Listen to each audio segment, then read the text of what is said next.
నన్నేమి చేయలేవు, నన్నేమి చేయలేవు సాతానుడా.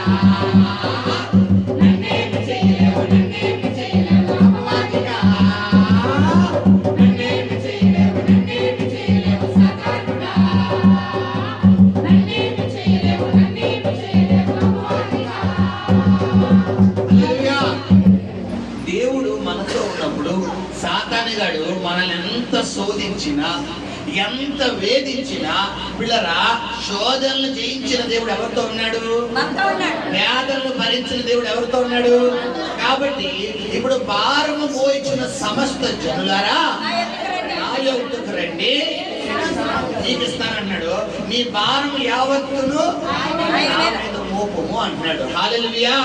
కాబట్టి ఇప్పుడు నీ శ్రమ, నీ అప్పుల బాధ, నీ అనారోగ్య బాధ, నీ కుటుంబ బాధ, నీ ఆర్థిక బాధ, నీ సమస్యలన్నీ భారం అంతా కూడా తీసుకొచ్చి ఎవరి మీద వేయమంటాడా?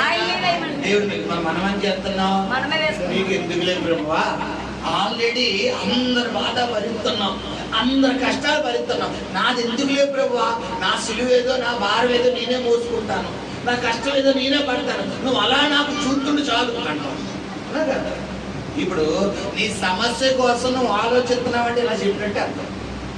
చాలా మంది అనుకుంటారు పిల్లరా, ఈ అప్పులు ఎప్పుడు నేర్పాయో ఏంటో నాకేమో అర్థం కావాలి, ఎప్పుడు నేర్తారో, ఈ రోగం ఎప్పుడు తగ్గుతుందో, అసలు ఏంటో, నా భర్త ఎప్పుడు మారుతాడో, నా బిడ్డలు ఎప్పుడు మారుతారో, నా సమస్య ఎప్పుడు అసలు తీరుతుందంటావా, ఎప్పుడు తీరుతుందో అన్న రేంజ్ నుంచి ఒకసారి ఎక్కడ తీసుకొచ్చేది సాతానుగాడు.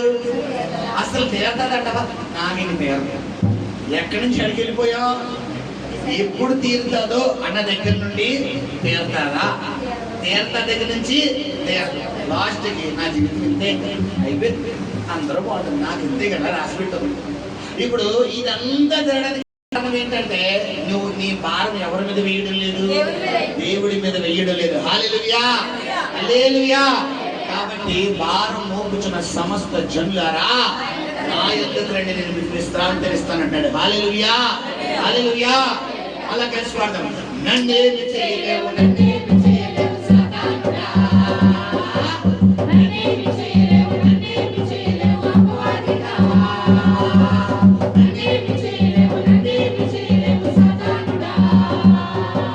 నన్నేమి చేయలేవు, నన్నేమి చేయలేవు అపవాదిగా. మరణము గెలిచిన యేసయ్యా నాతోనే ఉన్నాడుగా. మృత్యువు గెలిచిన యేసయ్యా నాతోనే ఉన్నాడుగా. మరణము గెలిచిన యేసయ్యా నాతోనే ఉన్నాడుగా. మృత్యువు గెలిచిన యేసయ్యా నాతోనే ఉన్నాడుగా. నన్నేమి చేయలేవు, నన్నేమి చేయలేవు, నన్నేమి చేయలేవు. హల్లెలూయా. నన్నేమి చేయలేవు, నన్నేమి చేయలేవు, నన్నేమి చేయలేవు, నన్నేమి చేయలేవు, నన్నేమి చేయలేవు, నన్నేమి చేయలేవు సాతానుడా. హల్లెలూయా. మీరు చెబితేనే సాతానుగాడు మీ ఇంట్లో తిరిగిపోతాడు. లేదు మాస్టర్ గారు నేను చెప్పనండి, ఆడినంత తన్నించుకుంటానండి.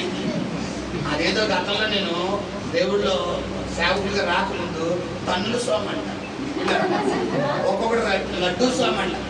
లడ్డూ స్వామి అంటే ఏంటి?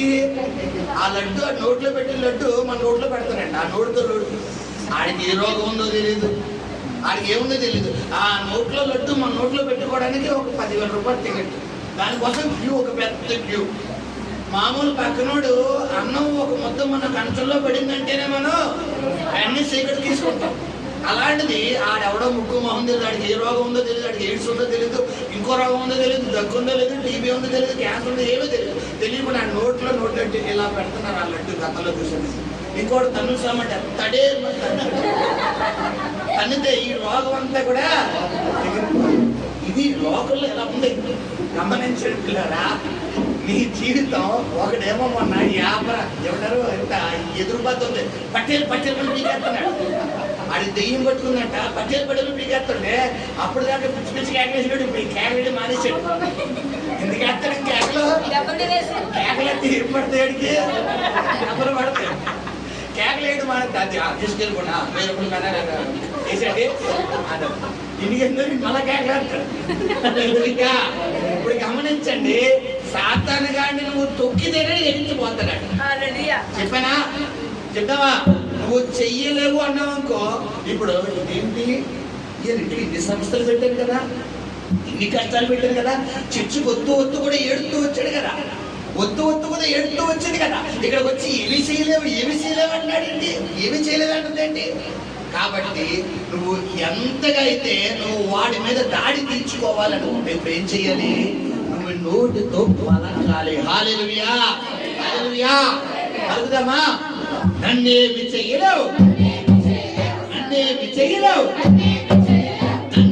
చేయలేవు, నన్నేమి చేయలేవు సాతానుడా, నన్నేమి చేయలేవు, నన్నేమి చేయలేవు అపవాదిగా, నన్నేమి చేయలేవు, నన్నేమి చేయలేవు సాతానుడా, నన్నేమి చేయలేవు, నన్నేమి చేయలేవు అపవాదిగా.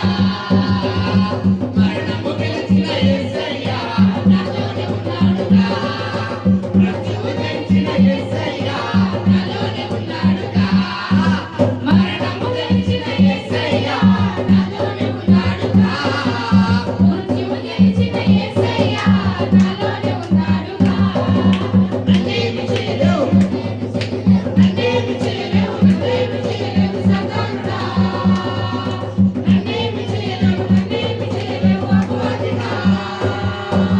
నన్నెంతగా నీవు శోధించినా, నన్నెంతగా నీవు బాధించినా, నన్నెంతగా నీవు శోధించినా, నన్నెంతగా నీవు బాధించినా, శోధన చేసిన యేసయ్య నాతోనే ఉన్నాడుగా, వేదన పరిచిన యేసయ్య నాలోనే ఉన్నాడుగా, శోధన చేసిన యేసయ్య నాతోనే ఉన్నాడుగా, వేదన పరిచిన యేసయ్య నాలోనే ఉన్నాడుగా. హల్లెలూయా. ఏమని పడాలి? నన్నెంతగా నీవు శోధించిన, నన్నెంతగా నీవు వేధించిన, శోధించిన, వేధించిన. సాతానుగాడి పన్నెండు అత్మానం మనల్ని శోధించడమే, శోధించడం. ఎంతసేపు నీ పక్కనే ఉంటాడు. ఇంక నీ జీవితం మారడు, నీ భర్త మారడు, అంతే నువ్వు మారడు. నేను చెప్తున్నాడు కదా, మారడు మారడు మారడు మారడు. ఇక నీ మారదు, నీ భార్య మాట, నీ బిడ్డలు మారరు మారరు మారరు, నీ అప్పు మారదు. ఇక అంతే, ఇక అంతే, ఇక అంతే. నీ జీవితం ఇంతే. పక్కన ఎలా చెవిలో కూర్చొని ఏమంటారు అర్థమాలను కూడా అరిగిపోయి టేప్ రికార్డు వాడుతూ చూసారా, అంటారు చూసారా? అలాగే టేప్ రికార్డు అలా ఎప్పుడు ఎంతసేపు అలా వచ్చిన పాటే పాటే పాటే పాటే పాటే పాటే అలా పాడుతూనే ఉంటారు పక్కన నుంచి. ఇప్పుడు అలా చెప్తున్నప్పుడు నువ్వు వాడి చెవిలో పడాలి. నన్నెంతగా నీవు శోధించినా, నన్నెంతగా నీవు వేధించినా, నన్నెంతగా నీవు శోధించినా, నన్నెంతగా నీవు వేధించినా, శోధన చేసిన యేసయ్య నాలోనే ఉన్నాడుగా, వేదన పరిచిన యేసయ్య నాలోనే ఉన్నాడుగా, శోధన చేసిన యేసయ్య నాలోనే ఉన్నాడుగా, వేదన పరిచిన యేసయ్య నాలోనే ఉన్నాడుగా. నన్నేమి చేయలేవు, నన్నేమి చేయలేవు, నన్నేమి చేయలేవు, నన్నేమి చేయలేవు సాతానుడా, నన్నేమి చేయలేవు, నన్నేమి చేయలేవు అపవాదిగా, నన్నేమి చేయలేవు, నన్నేమి చేయలేవు సాతానుడా, నన్నేమి చేయలేవు, నన్నేమి చేయలేవు అపవాదిగా. హల్లెలూయా. యేసు ప్రభు వారు సిలువలో ఎంతగానో వేధించబడ్డారు, ఎంతగానో శోధించబడ్డారు, ఎంతగానో ఆయనకు కోపం రేపే మాటలు మాట్లాడారు, ఆయన వేధించే మాటలు మాట్లాడారు. ఫైనల్ గా ఎవరు విజయం సాధించారు? దేవుడా సైతానుడా? అదే మనల్ని సాతానుడు ఒక్క మాట అన్నాడు అనుకోండి, నీ భర్తనో, నీ భార్యనో, నీ తల్లినో, నీ తండ్రినో, నీ బిడ్డలో ఎవరో ఒకరిని లేపుకుని ఒక్క మాట నీ మీదకి రివర్స్ కౌంటర్ వేసాడు అనుకో, వెంటనే నువ్వు ఏమైపోతావు? ఇప్పుడు చెప్పాలి, వెంటనే కౌంటర్ ఇచ్చారు. ముందు నీ పని చేసుకో, నాకు చెప్పక్కర్లేదు, నాకు చెప్పాల్సిన అవసరం నాకు లేదు, నువ్వు చెబితే వినాల్సిన అవసరం నాకు లేదు, నీ పని చేసుకో అని ఎవరికి ఇచ్చేస్తావు కౌంటరు? ఎదుటోకి ఇచ్చేస్తావు. ఇప్పుడు గమనించండి, దేవుడు ఇలా కౌంటర్ వేయగలరా లేదా? కానీ వేసాడు ఆయన సిలువ మీద.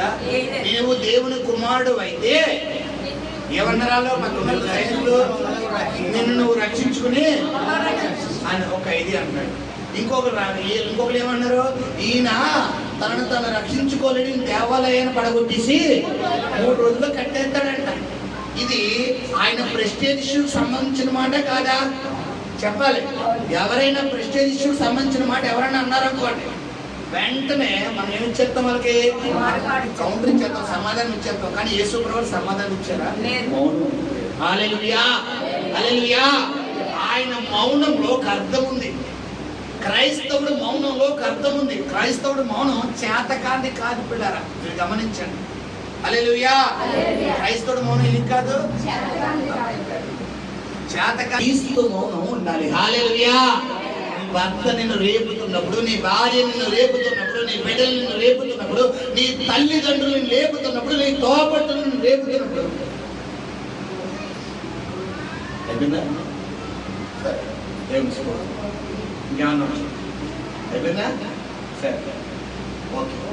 ఏమన్నా దేవుని స్తోత్రం. ఇప్పుడు కొంతమంది దేవుని స్తోత్రం ఎలా పెడతారు? దేవుడి స్తోత్రం, స్తోత్రం, స్తోత్రం చూసుకుంటే దేవుడి స్తోత్రం, దేవుడికి స్తోత్రం. ఇది కాదమ్మా దేవుడికి స్తోత్రం. ఇది దేవుడి స్తోత్రం కాదు. ఎవరికి స్తోత్రం? సైతానికి స్తోత్రం. నీ మాటలు నీ క్రియలతో ఉండాలి. ఇక్కడ గమనించు. దేవుని స్తోత్రం. తిడుతున్నారు యేసు ప్రభు వారిని. అంటే ఈయన ఏమన్నాడు? తండ్రి మీరేమి చేయించున్నారు? ఏమండి కొడుతున్నారండి, ముఖం మీద ఉమ్మేస్తున్నారు, ముఖం మీద ఉమ్మేస్తున్నారు, తిడుతున్నారు, కొడుతున్నారు, హేళన చేస్తున్నారు, అవమానపరుస్తున్నారు, దూషిస్తున్నారు, దుర్భాషలు మాట్లాడుతున్నారు. ఎన్ని పలుకుతున్న యేసు ప్రభు వారు ఏమంటున్నారు? తండ్రి మీరేమి చేయించున్నారు? ఎగ్జాక్ట్ గా అలాంటి భక్తిని బైబిల్లో మరొక వ్యక్తి కనపరిచాడు. ఎవరో తెలుసా? స్టెఫను. చాలా మందికి డౌట్ వస్తుంది, యేసు ప్రభు వారు కాబట్టి అలా తట్టుకున్నాడు పాస్టర్ గారు, మనం ఎక్కడ తట్టుకున్నామండి అంటే స్టెఫను ఉన్నాడుగా. అలాంటి డౌట్లు వచ్చే వ్యక్తులు ఎవరైనా ఉంటే అలాంటి వాళ్ళ కోసమే దేవుడు ఎక్కువ వ్యక్తులు చెప్పాడు. ఎవరైనా స్టెఫను కూడా సేమ్. యేసు ప్రభు వారు ఏ మాట అయితే పలుకుతున్నారో ఆయన రాళ్ళతో కొడుతున్నాడు. ఇంకా దారుణం, యేసు ప్రభు వారిని కొరడాలతో కొట్టి వదిలేశారు. కానీ స్టెఫన్ దేంతో కొడుతున్నాడట? రాళ్ళతో కొడుతుంటే యేసు ప్రభు వారిని స్టెఫన్ రాళ్ళతో కొడుతుంటే స్టెఫన్ ఏమంటే, తండ్రి మీరేమి చేయించున్నారో మీరు క్షమించయ్యా. సహోదరి సహోదరుడా, నీ పొరుగు వారిని క్షమించగలుగుతున్నావా? నీ పొరుగు వారిని క్షమించగలుగుతున్నావా? ద్వేషాన్ని ఉంచుకుంటున్నావా? గమనించు సహోదరి సహోదరుడు, ఎలా ఉంది నీ భక్తి? నువ్వు సాతాను జయించాలి అంటే నువ్వు క్రీస్తుగా మారిపోవాలి. హల్లెలూయా. అందుకే యోహాను సువార్త 11వ అధ్యాయంలోని ఈ వాక్యము తెలిసిన వారు ఎవరంట? దైవములు. వాక్యం తెలిసిన వారు ఎవరంట? దైవం. అంటే మనం దైవాన్ని ఎవరిని ఆరాధిస్తున్నాం? దైవాన్ని, యేసే. ఇప్పుడు ఆయన మన ప్రధాన యాజకుడు, మన ప్రధాన సహోదరుడు, మన పెద్ద అన్నయ్య. కాబట్టి మనం అందరూ ఎవరు? ఇప్పుడు ఆయన అన్నయ్య అయితే మనం అందరూ ఎవరు? తమ్ముళ్ళు. తమ్ముళ్ళు అంటే మనం కూడా ఎవరు? ఇప్పుడు చిన్న యేసులము. హల్లెలూయా, హల్లెలూయా, హల్లెలూయా. ఆయన నన్నెంతగా నీవు వేధించినా, నన్నెంతగా నీవు శోధించినా, నన్నెంతగా నీవు వేధించినా, శోధన తెచ్చిన యేసయ్యా నాతోనే ఉన్నాడుగా. వేదన పరిచిన యేసయ్యా నాలోనే ఉన్నాడుగా. శోధన తెచ్చిన యేసయ్యా నాలోనే ఉన్నాడుగా. వేదన తెచ్చిన యేసయ్యా నాలోనే ఉన్నాడుగా. నన్నేమి చేయలేవు,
విగ్రహాన్ని విడిచిపెట్టి వెళ్ళిపోతున్నారు.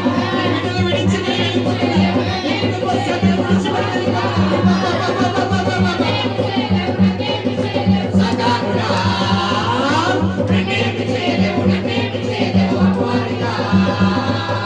యేసయ్యా యేసయ్యా యేసయ్యా యేసయ్యా యేసయ్యా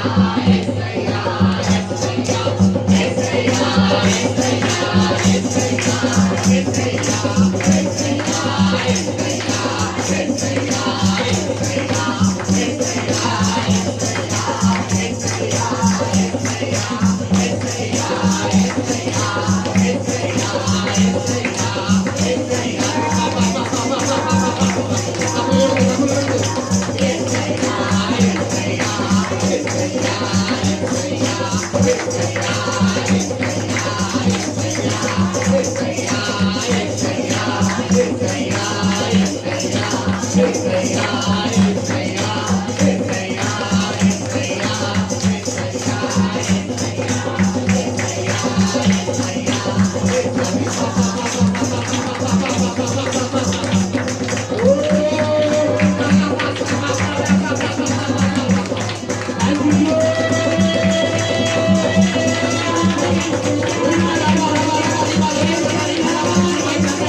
నన్నెంతగా నీవు బాధించినా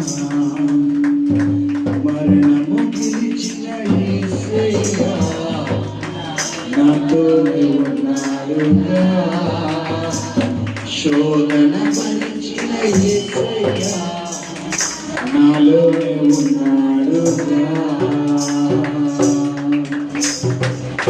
యేసయ్యా నువ్వు నాతో ఉంటే ఏమైనా చేయగలనయ్యా నువ్వు నా పక్షం వద్ద నేను ఏదైనా చేయగలనయ్యా నువ్వు నాలో ఉంటే నేను ఏదైనా చేయగలనయ్యా ఏదైనా చేయగలనయ్యా hallelujah hallelujah thank you Jesus power of holy spirit నీ పరిశుద్ధాత్మను మా మధ్యకు కుమ్మరించినందుకు వందనాలు అయ్యా. ఈ మధ్యాహ్న సమయంలో కొద్ది సమయం మాతో మాట్లాడమని, తోడే ఉండమని యేసు నామములో ప్రార్థిస్తున్నాము తండ్రి.